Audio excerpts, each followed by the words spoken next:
college age. So we're going to do a couple things tonight.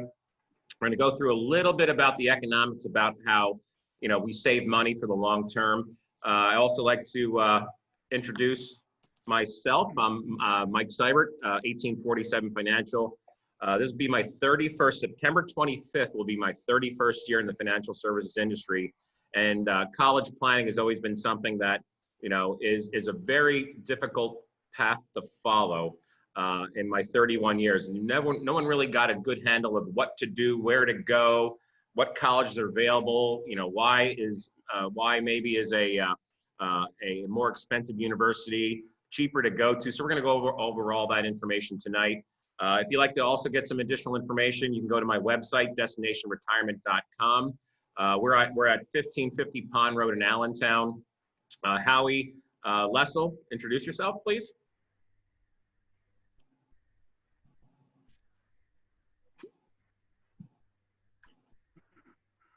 Howie, can you hear me? Howie. Looks like he's muted. No, he's not muted. Or frozen, maybe. Oh, you were frozen there, Howie. Well, let's go to Morgan first. Go ahead, a second here. Oh, you're back? Okay, let's go back to you, Howie. Mike, you were frozen. Okay. I was frozen. Somehow I got kicked out. I'll get it figured out here. Okay. And, okay. All right, I'm back. I'm Howie Lessel. I've been with 1847 Financial for 7 years now, and I have been a public educator for 35 years. I still have I guess I'm about ankle deep in that profession. I currently work at Kutztown University as the Director of Clinical Experience. One of the things that I bring to the table here is a great deal of experience from the high school setting, working within a high school, working in a college and university setting, and most importantly, I've gone through this process 3 times with my own boys who are 24 and 21 and 19. I have 2 of them in right now. So I've been down this path before. Okay, great. Thanks, Howie. Morgan? Hi, everyone. I'm Morgan Stewart. I'm the newest member of the team. I joined 1847 Financial about a year ago in October. Prior to that, I worked at Deloitte in Philadelphia for 3 years. I worked in their audit department, specifically the financial service industry, mainly investment management clients. Great. So Morgan's going to be taking some questions as we go through the presentation. I'm not going to be able to answer questions, live. But Morgan, if the question is basic, Morgan can answer it for you. However, everyone's unique here. So the fun thing about doing college planning for us is every person we sit down with is unique. It all depends on, your assets, your income, your child, where your child wants to go, et cetera. So it kind of is it's a very unique situation for us as well as financial advisors to try and not only get your child to the right college, but also how to set you up financially, not only for today, but also for the future. So again, keep in mind, tonight's presentation is based on current laws. Laws change all the time.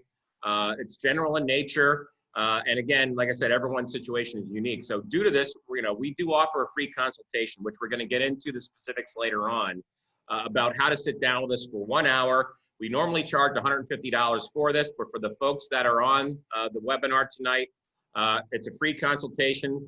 We'll go over the specifics on how to do that. We're also going to record this as well. So tomorrow morning, you're going to get an email with this recording. You can pass it on to other friends and family members who weren't maybe able to attend tonight if you think that's appropriate for them. So again, later on tonight, if you want to sit down with us for the free consultation, email Morgan Stewart at mstewart@1847financial.com. Just say yes. We're also going to give her cell phone number later on. You can text her, just say yes with your name and contact information. Obviously, we'll get back to you. So let's start. So I've been in the industry a long time, 31 years, and the first 10 years of my career, I was really a traditional financial advisor that maybe you see at Morgan Stanley or Merrill Lynch, et cetera. And then I learned something that absolutely blew me away back in 1998. I was already 10 years into the industry, and I went to a class kicking and screaming. I didn't want to go. My boss made me leave the office to go to this meeting in Secaucus, New Jersey. I didn't want to go there, first of all, but I sat there for 3 days. and I was totally blown away. And my career did a 180-degree turn on how I plan for people. So I do have a lot of initials behind my name because of training, but the most important one is on your screen right now. It's called the RICP, Retirement Income Certified Professional. It's from the American College. That's where all of our peers go to get their designations. But this designation I really took to heart. I know Morgan's going for hers. Howie's a couple sessions into it. But the RICP really sets you up for retirement. But in between now and retirement is college. So how do you save for your child's college, but also save for your retirement? So we're going to go into that as well in a little bit. So Dr. Wade Pfau is the head professor of the American College right here. He endorses the software that we use, the RICP designation. They are now using the platform of our software in their training. So it's nice to be ahead of the curve, which when I learned this back in 1998, it blew me away. But one of the things that's happening right now is a lot of financial advisors are getting on the train and into understanding that it's just not about accumulating wealth. It's about being efficient and setting yourself up for retirement later on. So what is the underlying premise for all long-term savings anybody does? Doesn't matter if it's for retirement or in this case, college. You know, what is the underlying premise of that? Why are you giving up current enjoyment of your wealth today? Because you can spend all your money and not save a dime, but why are you giving up current enjoyment of your wealth today and your income today? It's to have an income stream in retirement. So again, the roadblock that we all have as parents, I have a son as well in college, is we have to turn these assets into an income stream later on. And so the main reason of why we're giving up current enjoyment of our income is to have an income stream in retirement. So it only makes sense to make sure that how we pay for things, and how we pay for things is going to be big here with college. It's how you pack your bags today to make sure that the amount of money that you're paying out for college, number one, is as low as possible, which we're going to get into big time tonight. But then also, how do we turn these assets into an income stream, and then and then make sure that we don't outlive it? So in other words, retirement income streams work economically to define how we put our savings away today in different products that have an efficient path later on in life. So this is a good analogy with this slide here. It's what's the objective of climbing a mountain?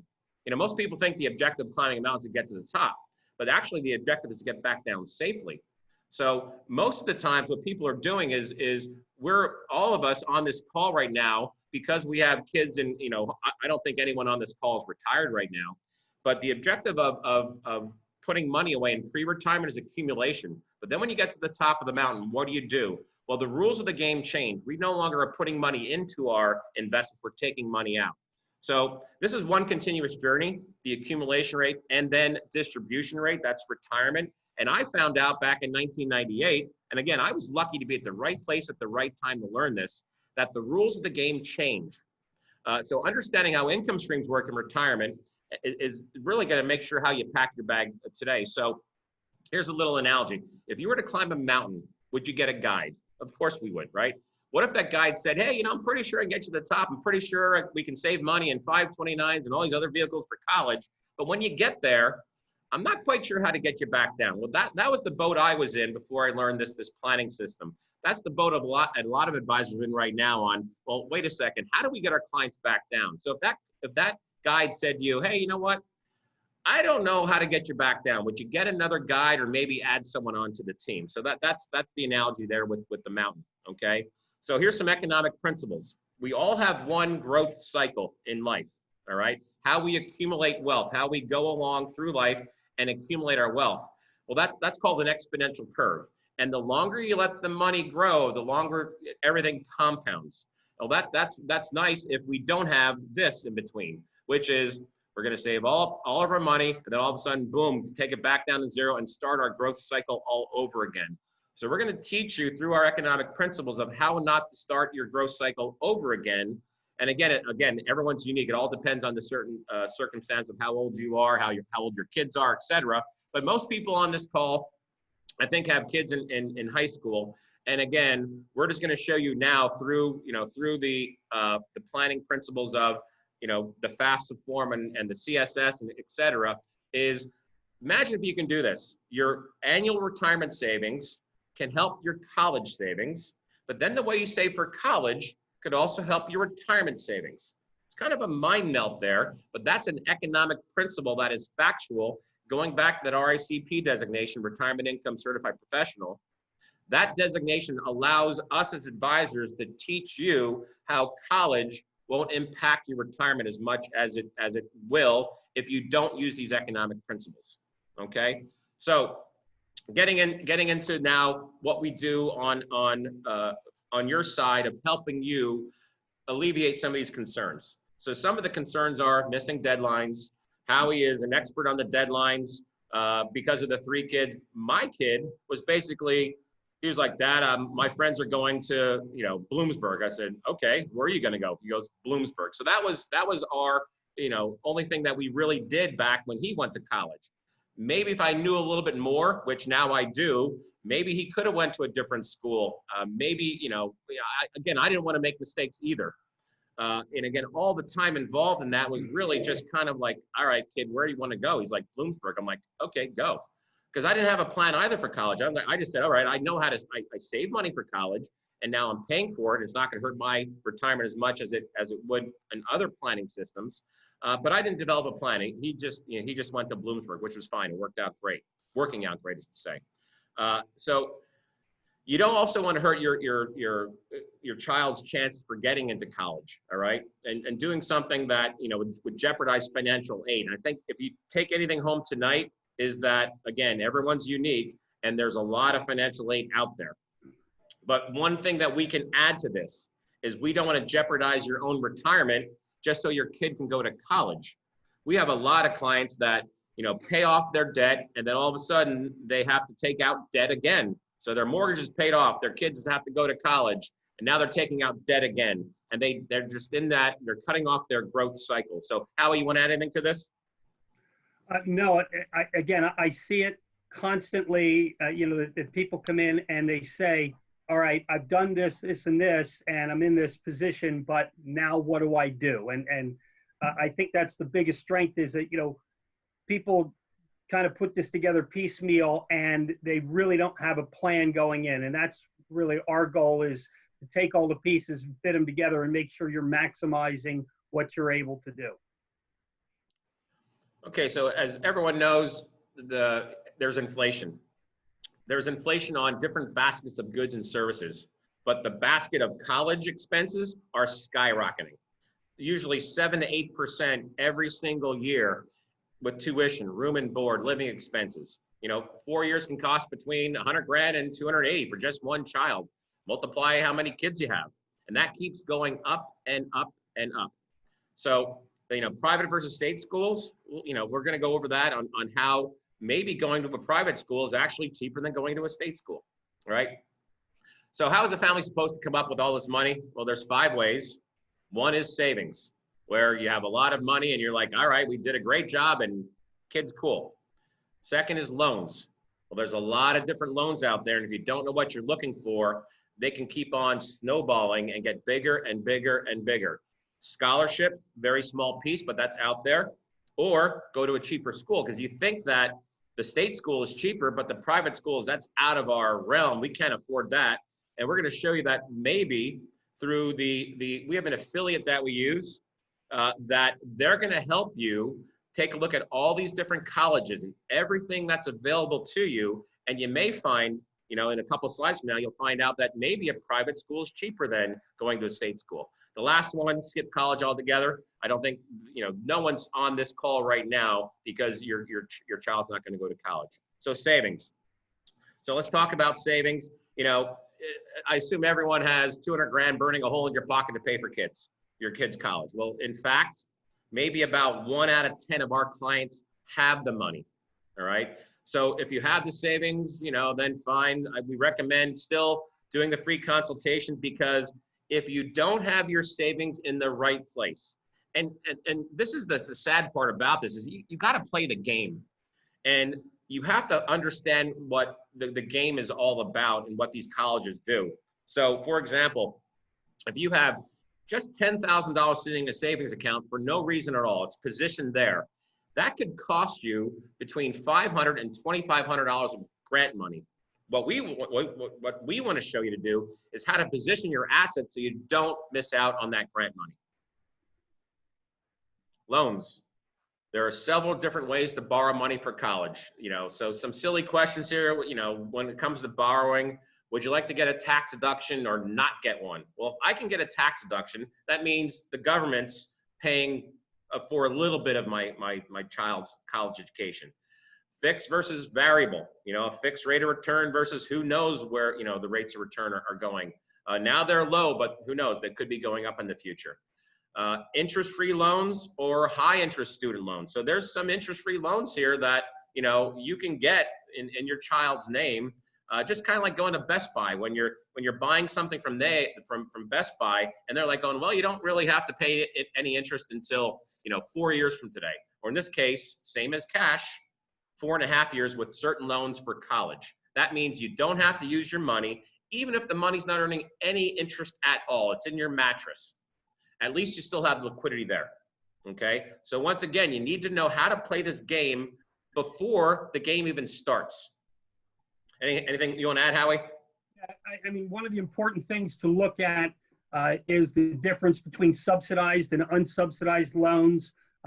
Virtually everybody out there can get some kind of loans through the government, but it all starts with the FAFSA, which we'll talk about in a few minutes. But when you look at some of these loans, if it's a subsidized loan in English, what that means is you don't pay interest at all on that until 6 months after your child graduates. If it's an unsubsidized loan, the day you borrow the money, you start paying interest on that immediately. So there's a lot of little nuances and a lot of lingo that you have to learn here if you want to go down this road yourself, which you don't want to do. So you just have to be aware of the loans that are out there. Like I said, 10% of our clients, they don't have to take out any loans, okay? 40%, 4 out of 10 of our clients have saved money, some kind of, money for their child's college education. But 90% are gonna have to borrow. So we just wanna direct you on, here's all these different loans that are available to you that you've probably never heard of before. So we don't want you winging it. So scholarships. So if anybody's, in the question, in the question thing, you can type, just give me some numbers. What percentage of the there's $275 billion right now available in student aid in the form of private scholarships. But what percentage of that $275 billion are in the form of private scholarships? Does anyone have, if you want to type in there some numbers? Anyway, just take a guess. What percentage of that big amount of money is in private scholarships? 65% is from Bob. Anyone else? 15%, 45. Give it a couple, 20%. All right, well, actually, it's only 2 to 3%. That's it. Though it's there, that's a big number of 275 billion. It's only 2 to 3% are in the form of private scholarships. Okay, so if you're taking notes, I want you to write down this website, www.fastweb.com. They have all types of private scholarships there for left-handed people, for who knows the types of scholarships out there. I had my son sign up for this.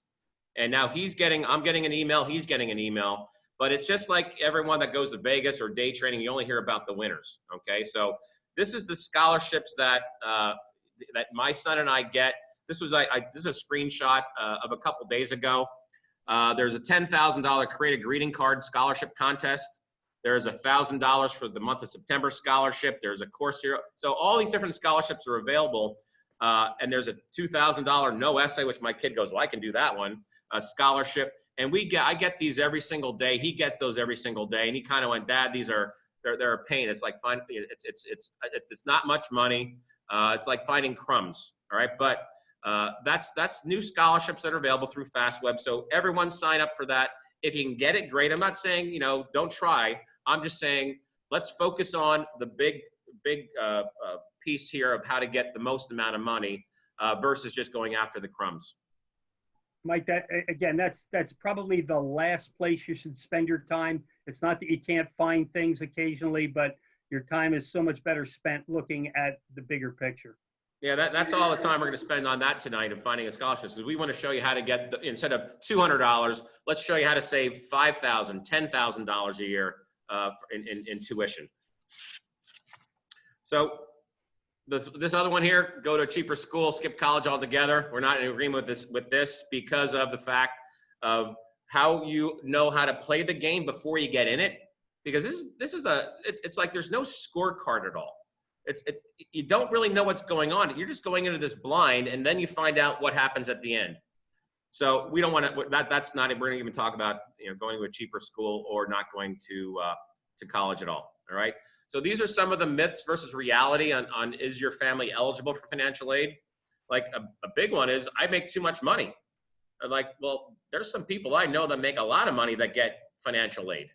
My child's not a great student. His grades weren't that great. Again, that doesn't matter either. I own a home. Well, that doesn't even show up on a lot of the FAFSA forms. Maybe the CSS form, which we'll talk about in a bit, that doesn't show up on the FAFSA. It's not a quick and simple process. That's why we hired an outside firm to help you, because we're not in the job of filling out that FAFSA form for you. We're not in the job of doing the other things that our outside firm does for us. They do that all day long. And then think about college aid officers will help, okay? That's like going to the IRS to get your tax return done. You wouldn't do that. And, the college age officers will help, but again, as long as their job is to get your child into their college and for them to give you as little aid as possible. So again, we're going to go through all these myths versus reality on how financial aid works. One other really important point here, Mike, and again, I was a high school principal. I had a lot of experience working in high schools. Your guidance counselors are a great source, but, and a big but here, they are not experts in scholarships by any stretch of the imagination. My guidance counselors had a caseload of about 340 or more students. So figure 25% of those are seniors. They don't have the time to be searching the scholarships and to try to build a financial aid package for you, and they don't have the expertise. That's not what they do. It's not their sandbox. All right, so the share right here is $275 billion comes from financial aid, and $69 billion comes from us, the parents.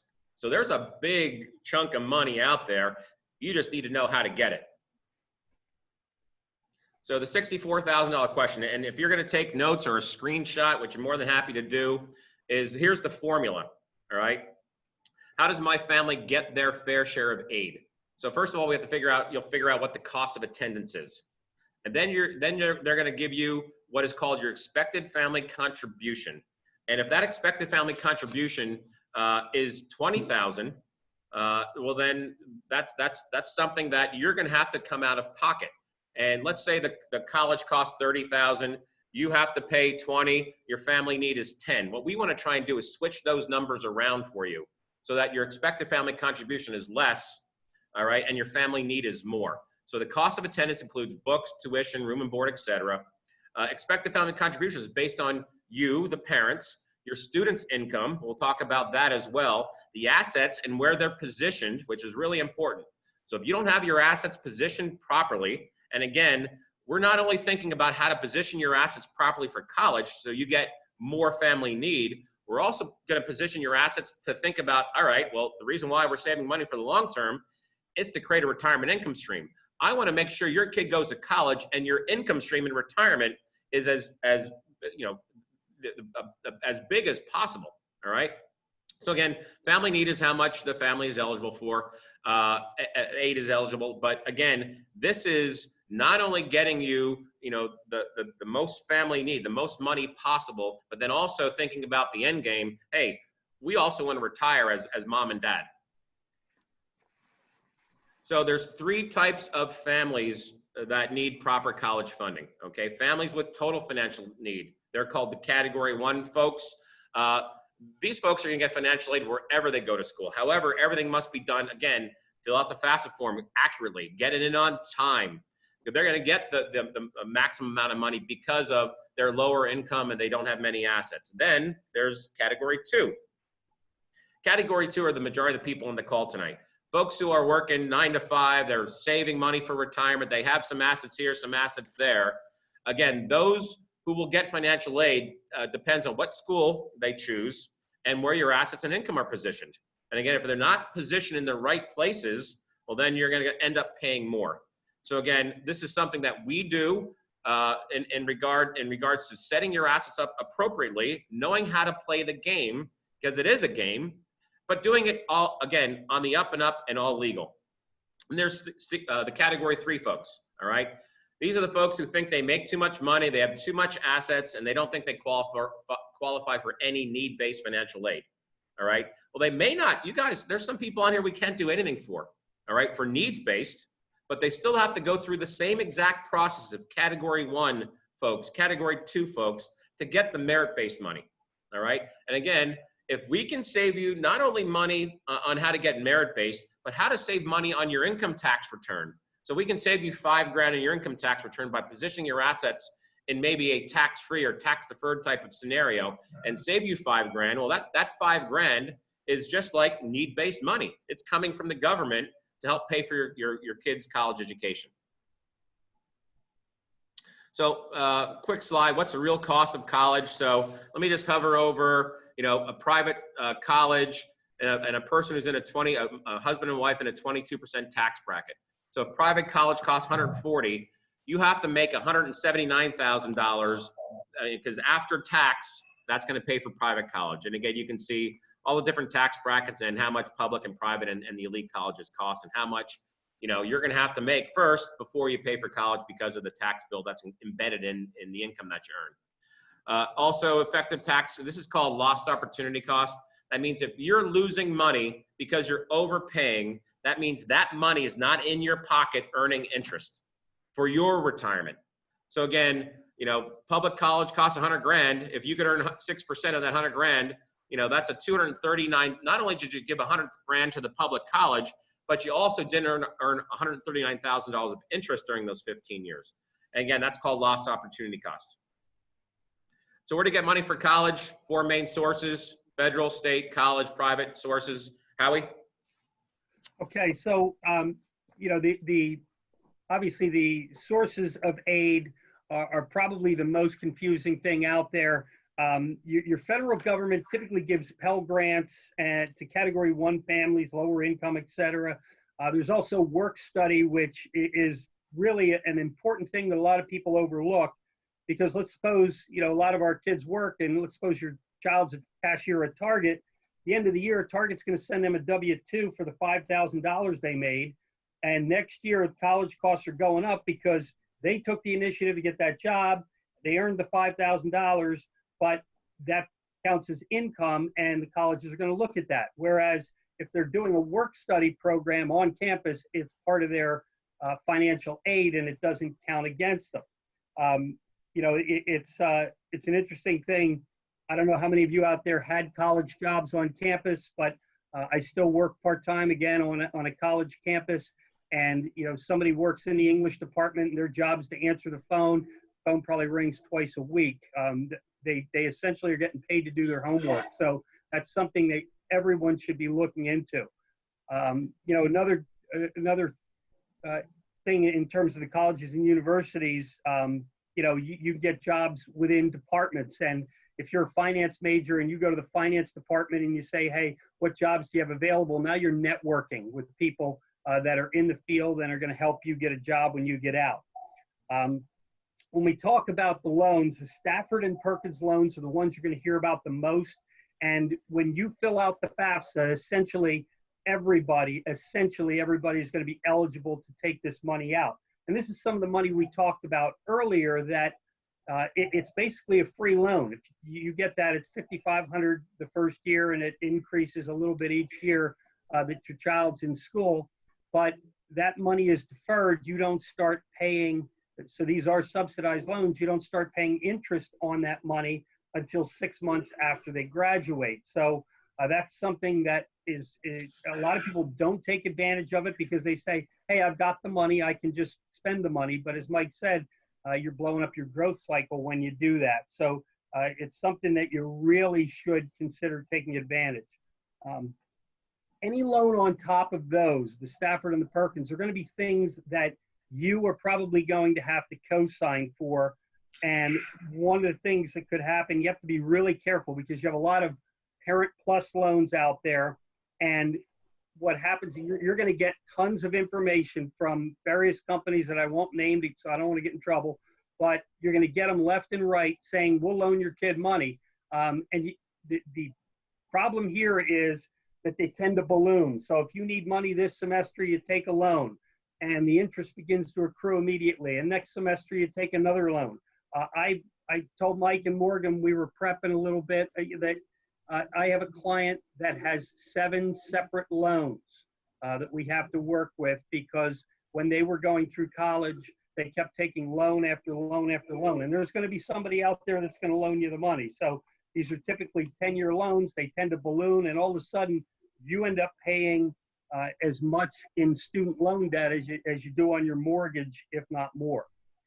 State government, colleges and universities also give you money, but colleges and universities are the bulk of the money that you're going to see. And this is where, when Mike talked earlier about, we're going to go through a case study, but he talked earlier about the fact that it may be cheaper for your child to go to a private school than a state school. That's certainly 100% true, and I'm living proof of that. You have to figure out what that right school is, and then figure out what the rules of the game are for that school, because the majority of the money is going to be in the form of grants or loans from the university. And you have to be careful because a lot of times they'll weave a Parent Plus type loan into that financial aid package. So you need somebody that's an expert looking at those things to put eyes on it so that you don't think you're getting one thing and get something else. You know, I'm in the business, and the first time I went through this with my oldest, who's now 24, my head was exploding. So, you know, we told you those private sources, those little sources of income, don't spend your time there. Spend your time looking at how you can position your assets with those colleges and universities to get the most from them. One of the things you can do with any college or university that your child's looking for, if you Google that college, one of the first things that comes up is, you know, Lehigh University costs $70,000 a year. And then there'll be something there that says average cost after aid. And that's really what you want to look at, because certainly I never thought that I'd be able to afford to send 2 of my kids to a private school. And when I had my oldest was at a Pennsylvania state school, and he was getting, or I was paying more for him than I was for my middle one, who was at a private school.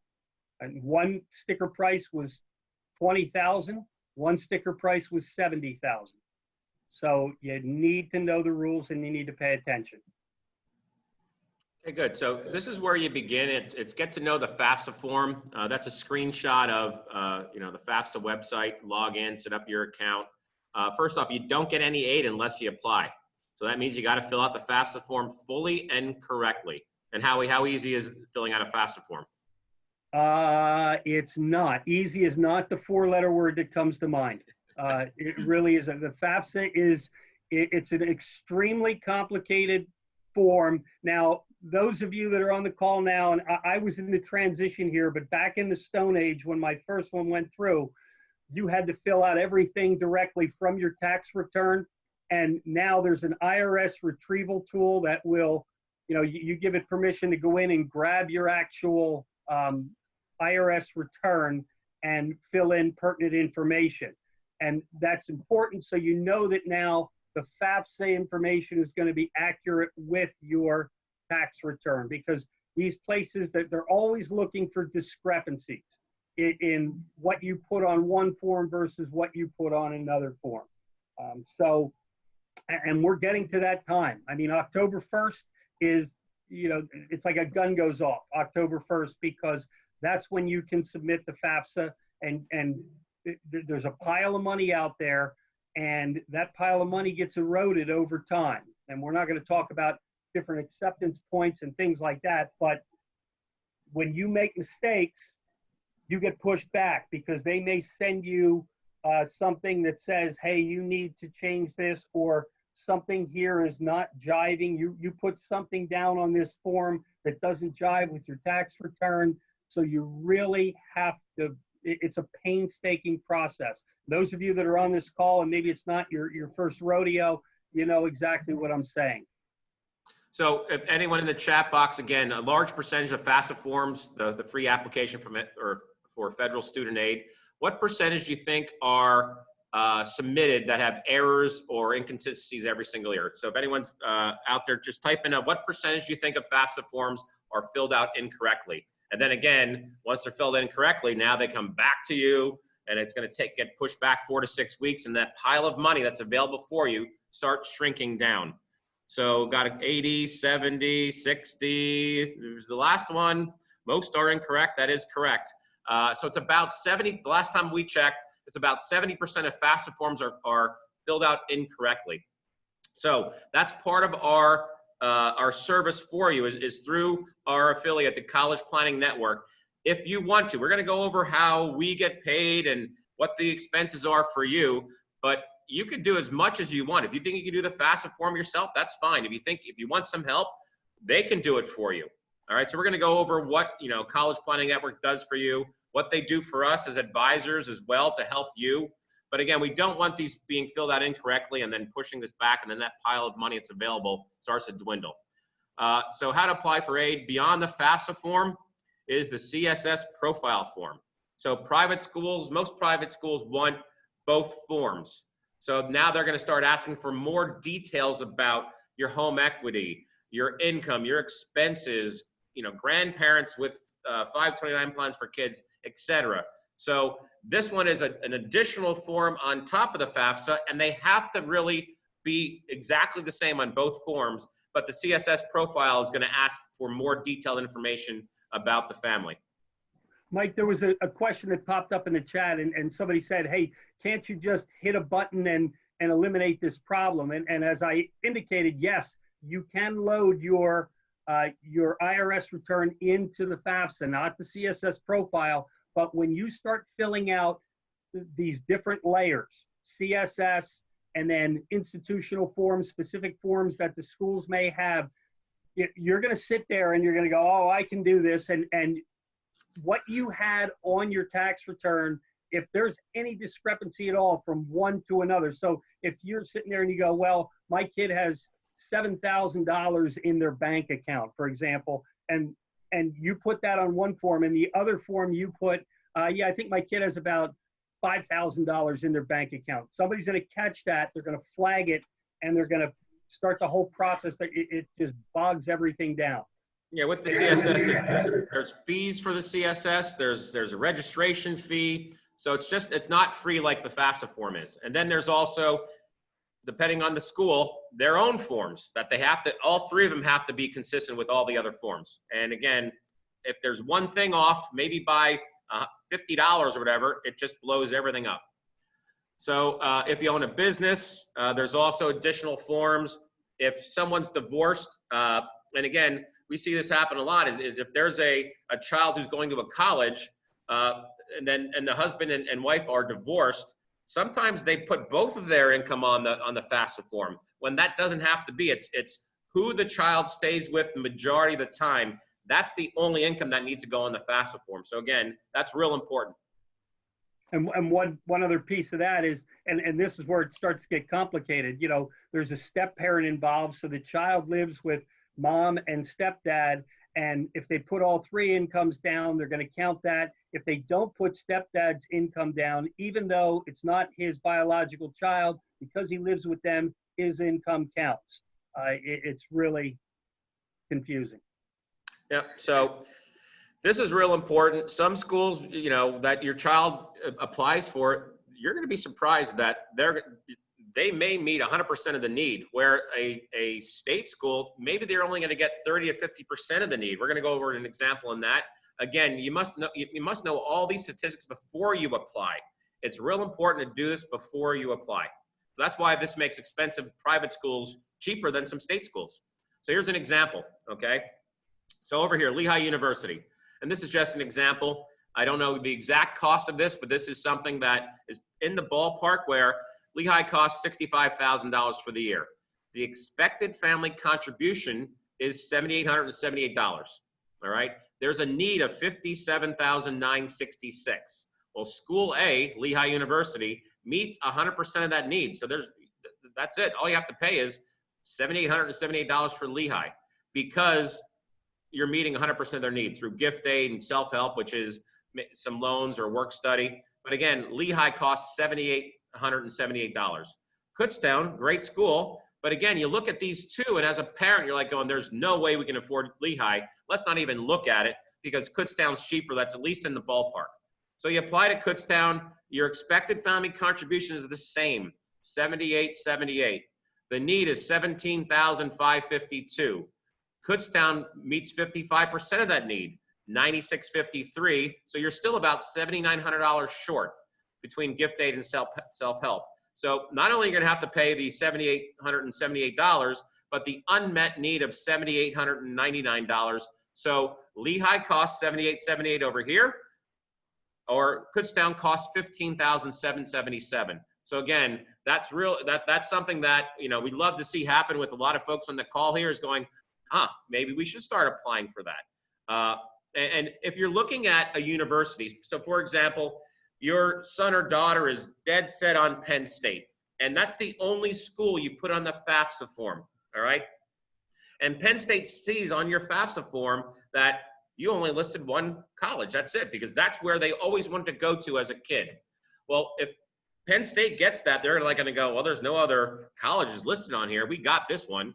So what you wanna do, even if they're gonna go to Penn State no matter what, just add some other similar type of universities onto the FAFSA form, so that they kind of like, oh, this person may not go to Penn State, but we really want that student, but they may go to someplace else that's similar in cost to Penn State. They're going to go, oh, we're gonna give them more. Versus if Penn State's it, they're like going, well, how much do we have to really give this person to get them here? So that's always put more than one university on the FAFSA form. Negotiation. So it's not uncommon for schools to misrepresent these aid packages. So that's what the College Planning Network does for us and for you, is if you are under awarded aid packages, the College Planning Network is going to call the college for you and try to negotiate for a cheaper price and get more aid. What we found out is we need to leverage these private schools and public schools with the financial aid. And again, universities all they're going to do is determine how little aid they need to give to your student to get them to enroll. And that's, again, with this leveraging plan of what these universities do, it's like, that's what their job is. How much do we need to give them as long as they come here? So know the financial and legal loopholes.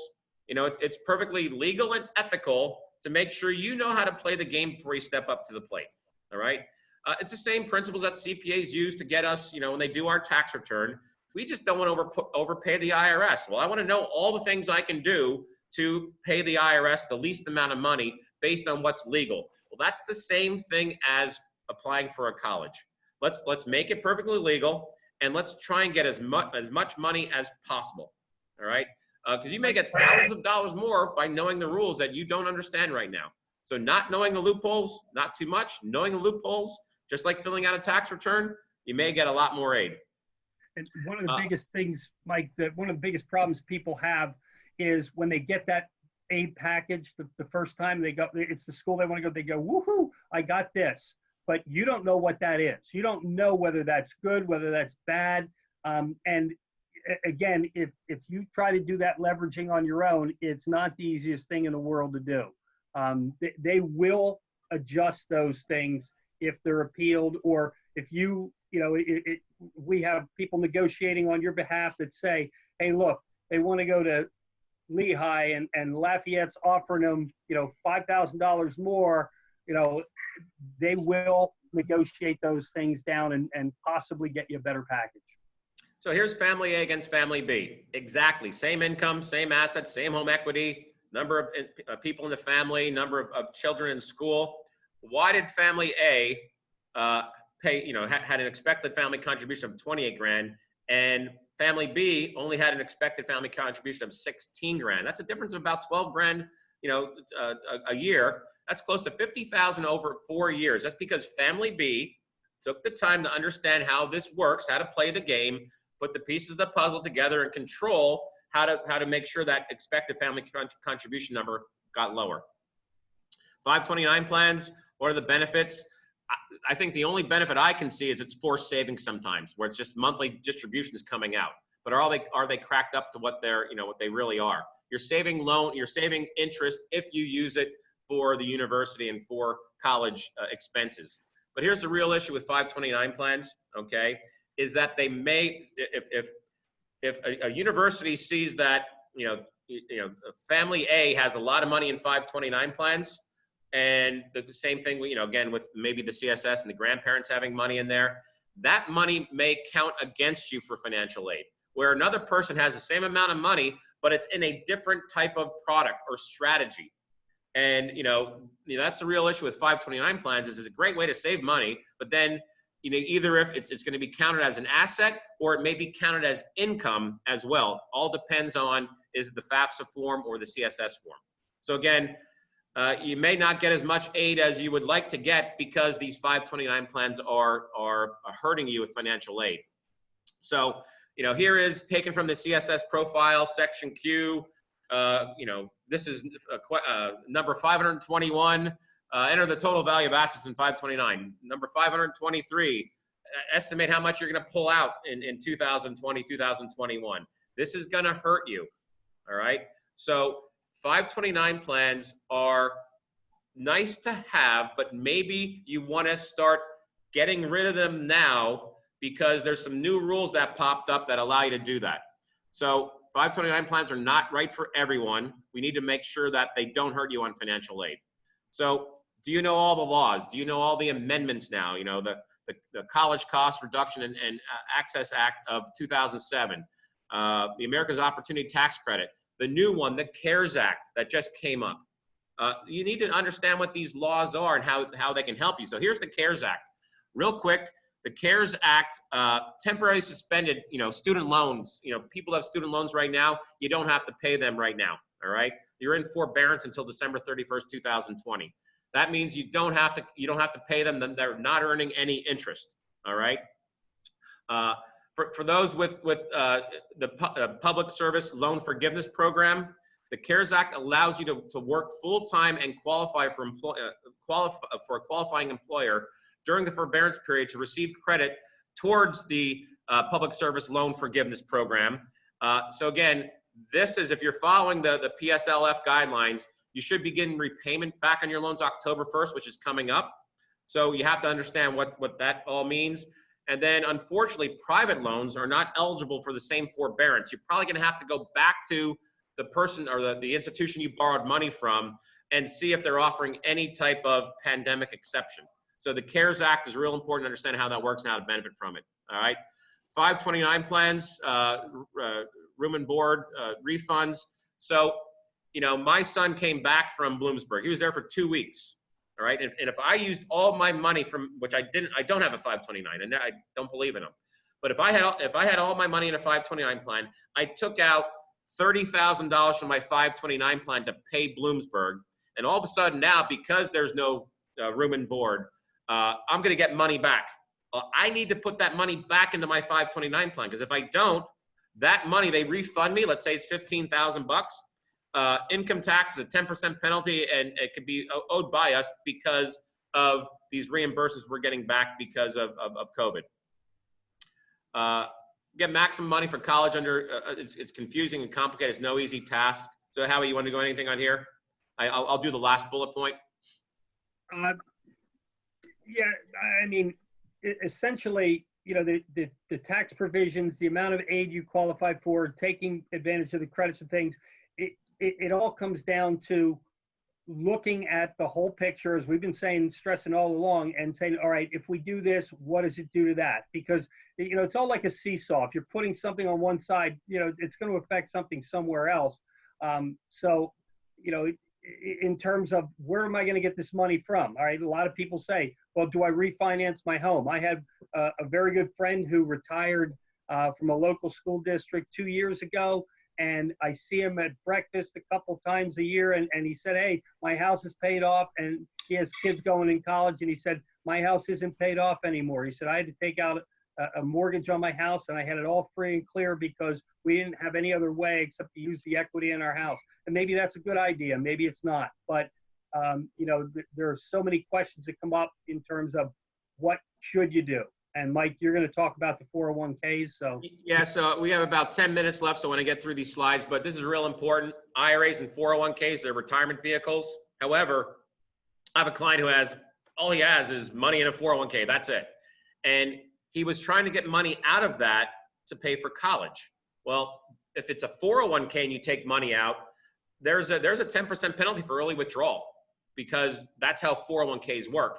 If he had the same amount of money in an IRA, that's one of the exceptions of the 10% penalty. He can take money out of the IRA. Yeah, you still have to pay tax on it, but no 10% penalty with IRAs. So those of you who have 401ks, did you know you could take 100 grand out of your 401k right now, and you can move it to an IRA and pay the tax over the next 3 years? I'm sorry, if you move it to an IRA, you don't have to pay any tax. Some people are taking the money out and saying, okay, I'm going to take money out of my 401k, 100 grand. I'm going to put it in my checking account because I need that for my kids' college. But what they're going to do is they avoid the 10% penalty. And because of the CARES Act, you can spread that tax bill out over 3 years. If you move that money over to an IRA because you don't need it all, now there's no tax. So again, let's talk about because that's something that a lot of people should know about. So again, you have to ask people who know how to do this. That's why we're partnering with the College Planning Network, how to make sure we lower your expected family contribution. You can have your CPA do this, but they're really not, the CPAs I work with, they're really not up to filling out these forms. They're going to charge you for it, of course, and they're going to figure it out, but they have a tough time filling out their own forms. The CPA told me, FAFSA form, my clients asked me to fill it out. I don't even know how to fill it out myself, okay? So we're gonna do it on a tax favored basis for you, and hope to get you as much financial aid as possible. Okay. Again, if you make too much money, still fill out the financial aid form. There's many ways we can help you save for your kids' college and also for retirement at the same time, because you don't qualify for needs-based planning. All right. So what are your options? You can do it on your own. The college will love you for it because you're just walking into a bear trap there. Again, like I said, let your accountant do it for you. But again, you really only need the accountant if you have a business, because you have to fill out the business supplement form. So these are questions to ask us, college funding specialists. What exactly are they going to do for you? We're going to do income and asset planning. Like Howie said, if your child works at Target and makes $5 grand versus works at the college and makes $5 grand, the $5 grand because he worked at the college doesn't show up. The $5 grand working at Target does.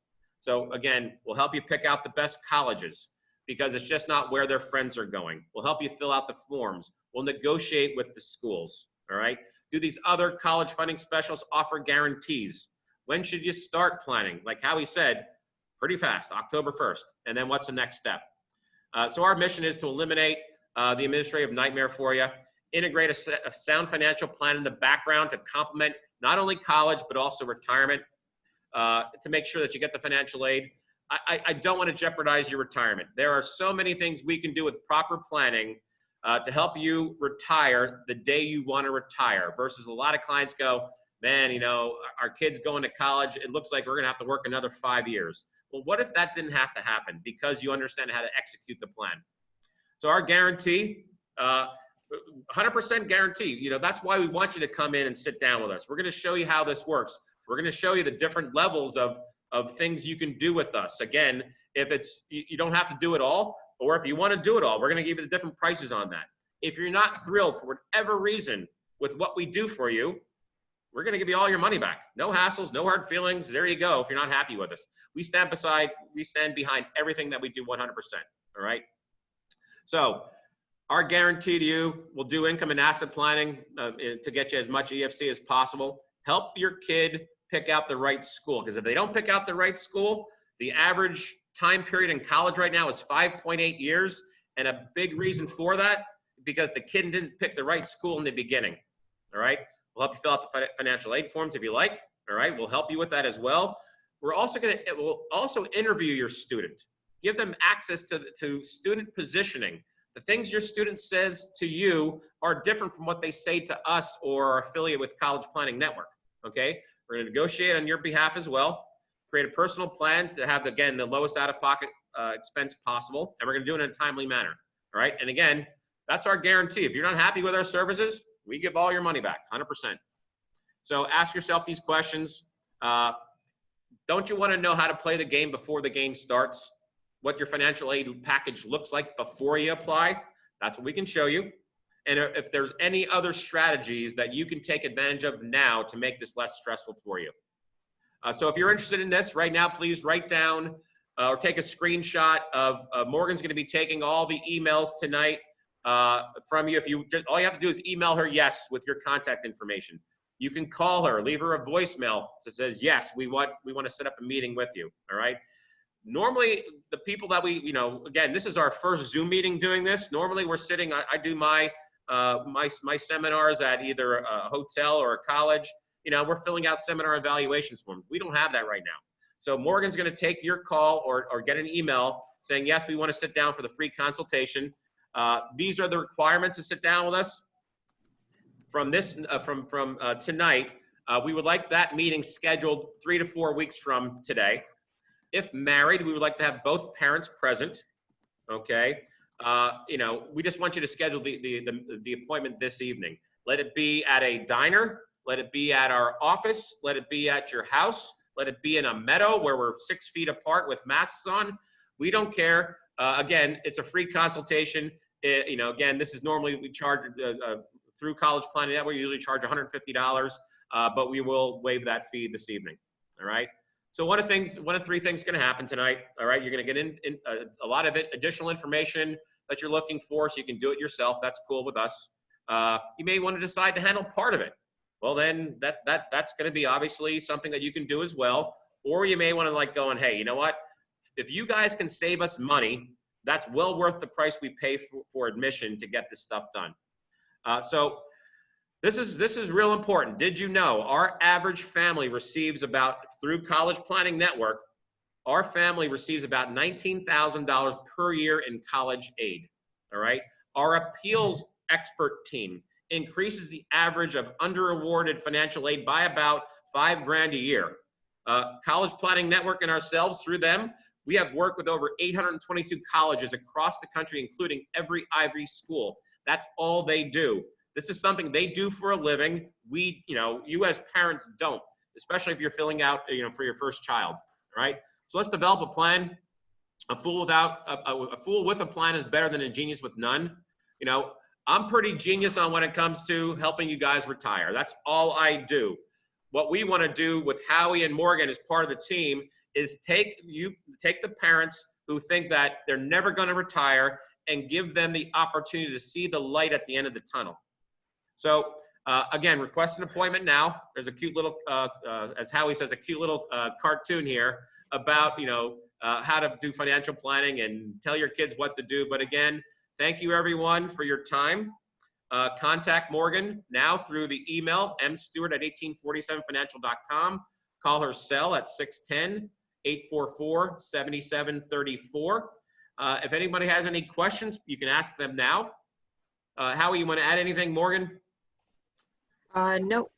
Lisa had a question. I responded to her. Okay, good. So we kept it right at an hour. So again, if you have any questions now, that's fine, but we're going to end it now. But you can email Morgan with your questions as well. And again, take advantage of this free consultation, and hope to see you in our office or at your house or someplace to get this done. Everyone have a nice night. Thank you so much. Have a great night. Thanks. Thank you.